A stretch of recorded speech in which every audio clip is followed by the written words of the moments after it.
Why is it that brilliant plans so often just fizzle out and lead to nothing? Today, we're diving into one of the biggest frustrations, not just in business, but in life. That massive gap between knowing exactly what to do and actually, doing it. I mean, you've been in that meeting, right? The energy is electric, the ideas are flying, everyone's nodding and agreeing on the perfect path forward. And then, what happens? Crickets. Nothing actually changes. It's this universal feeling of completely wasted potential. Well, this exact problem is what we're digging into today. It's the central idea of a classic management book called The Knowing Doing Gap by Jeffrey Pfeffer and Robert Sutton. It's our source material, and it really tackles this whole puzzle head on.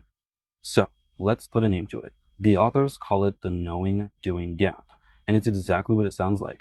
It's that giant chasm between what a company knows it should do and what it actually gets done. It's basically the place where great strategies go to die.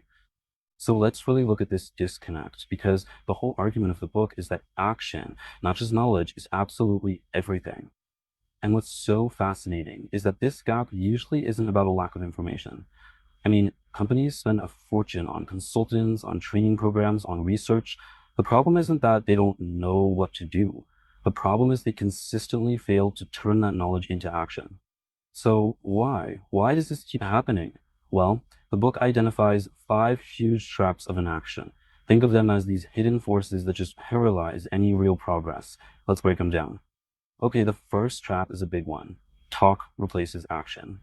In so many places, the act of just having meetings, writing reports, and making fancy presentations feels like progress.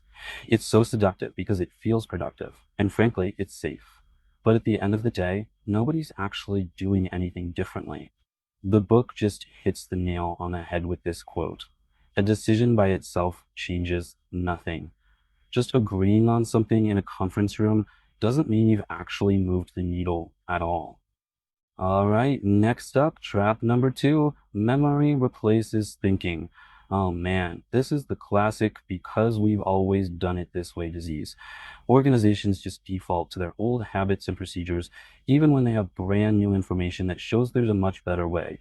It just completely smothers any chance for real innovation. Then you've got trap number three, fear. It's simple. When a company's culture is built on fear, people are terrified of making mistakes. They're scared to speak up, to share bad news, to try something new. So what happens? They just play it safe. Progress stalls, new ideas stay buried, and problems just fester under the surface. Trap four is a sneaky one, and it's all about metrics. Measurement obstructs judgment. Here's the deal. If you measure the wrong things, you will get the wrong behaviors. The book talks about how companies get so bogged down in these insanely complex short-term financial metrics that they completely lose sight of what actually matters for long-term survival. Like, are our customers happy? Are our employees motivated? And the last trap, number five, is when internal competition creates enemies. When you pit your employees against each other for rankings, for bonuses, you just obliterate teamwork. People stop sharing what they know, they stop helping each other because somebody else's success might mean their failure. It's a zero-sum game that just poisons the entire organization. Okay, so that's the diagnosis. It's a little bleak, but how do we fix it? Well, the good news is the book gives us a powerful prescription, 8 keys to action. This is the roadmap for how to build that bridge from knowing to actually doing.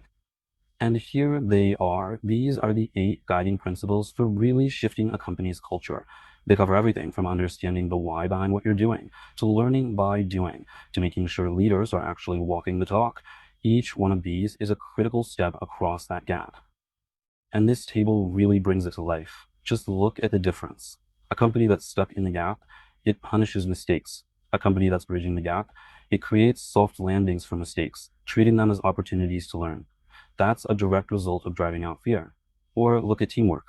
Instead of rewarding that internal competition, they prioritize cooperation and shared goals. And with metrics, they ditch the complex, confusing scorecards for simple, meaningful ones that actually guide people to do the right thing. It's a completely different way of operating. And all of this leads to the most important point of all. Putting your knowledge to work isn't just a nice to have. It is the ultimate competitive advantage. I absolutely love this quote from the book because it sums it all up so perfectly. Knowledge that is actually implemented is much more likely to be acquired from learning by doing. It's not about what you learn in a seminar. It's about what you learn when you try something, when you fail, and when you try again. So the big takeaway is really this simple. The most successful organizations aren't the ones that just know more. They're the ones that do more with what they know. The real advantage isn't in collecting knowledge, it's in implementing it. And that leaves us with a challenge. Forget about your company for just a second, and let's make this personal. What's one thing, just one, that you know you should be doing, that after hearing all this, you will now just go and do? Because that right there is where the real change begins.